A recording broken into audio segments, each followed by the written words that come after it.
The alt-right claims to take their inspiration from thinkers like Spengler and Hegel, but in fact their core views go back even further, to Marx.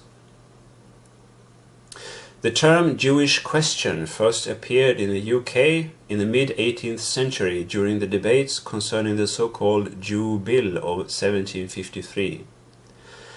In the aftermath of the French Revolution, the question was discussed in France, and from the early 1840s in Germany through influence of Bruno Bauer, who claimed that for the Jews, political emancipation in a secular state required leaving their religious consciousness behind.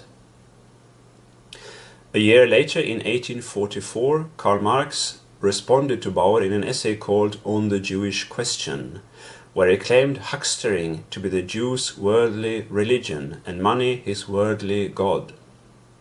For Marx, the nationality of the Jew was that of the merchant, that is, a globalist. The emancipation of the Jews, Marx says, is the emancipation of mankind from Judaism. In an article from March 2015 in the Philosopher's Magazine, Michael Isra makes the case for Marx having been an anti-Semite.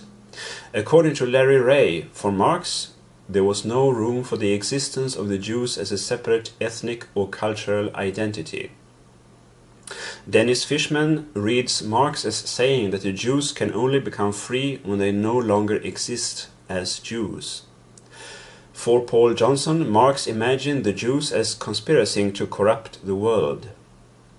According to Robert Wistrich, Marx reinforced a traditional anti-Jewish stereotype, namely the identification of the Jews with money-making. Joel Covell, finally, claims that anti-Semitism means the denial of the rights of the Jews to autonomous existence and a hostility to the Jews as Jews. It means attacking the free assumption of identity, which is an essential property of humanity, and this means undermining the social foundation of the self. Marx's essay is infused by hostility towards the Jews, Covell says, and it is directed towards their identity. Marx claimed that Judaism despises theory, art, history, and man as an end in himself.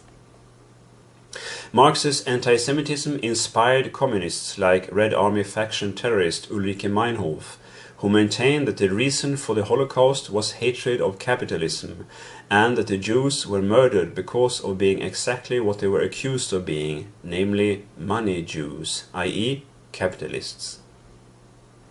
To Meinhof, the assassination of the Israeli team at the 1972 Olympics here in Munich ought to be praised. Marx himself showed contempt for people from whom he borrowed money, like the Bambergers, who were Jews. The town of Ramsgate contained, quote, many Jews and fleas, end quote. Marx reported to Engels about his holiday there in 1879. And he called Ferdinand Lassalle a, quote, Jewish nigger, end quote. In an article published in the New York Daily Tribune in January 1856, Marx had claimed that every tyrant is backed by a Jew. If Jews were not ransacking pockets, he wrote, there would be no oppression and no wars. Jews monopolized the machinery of the loan-mongering mysteries, he said, and he compared the Jews to highwaymen in the Abruzzi. Loans are a curse to the people, a ruin to the holders, and a danger to the governments, but a blessing to the Jews. The Jewish organization of loan-mongers is as dangerous to the people as the aristocratic organization of landowners. Marx referred to Christ, who drove the Jewish money changers out of the temple. The money changers of our time enlist on the side of tyranny, and they consist mainly of Jews, he said, writing in 1855. Because the Jews are so strong, it is timely and expedient to expose and stigmatize their organization. These were his exact words. From around 1860, Jews were attacked as being globalist enemies to the identity of the emerging German nation, which culminated in the implementation of the so-called final solution to the Jewish question in the Nazi death camps. Of course, Marx was just one of many intellectuals in the 19th century who advocated anti-Semitism in connecting the Jews with money lending. The tradition goes back to the Catholic Church in the Middle Ages. But through his books and articles, Marx was still an important figure in forming the cliché of the evil Jewish capitalist lurking in the shadows, secretly controlling the world by means of finance.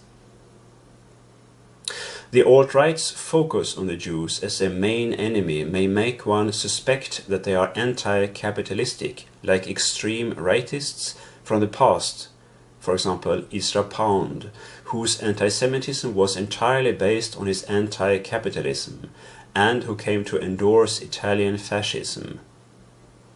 In fact, Richard Spencer, who invented the concept alt-right and, like Pound, has been seen giving the fascist salute, is very critical of capitalism. Anti-Semitism based on the Jews' supposed domination of the world of finance is the core of the alt-right ideology, which makes people like Spencer and Enoch children of Marx.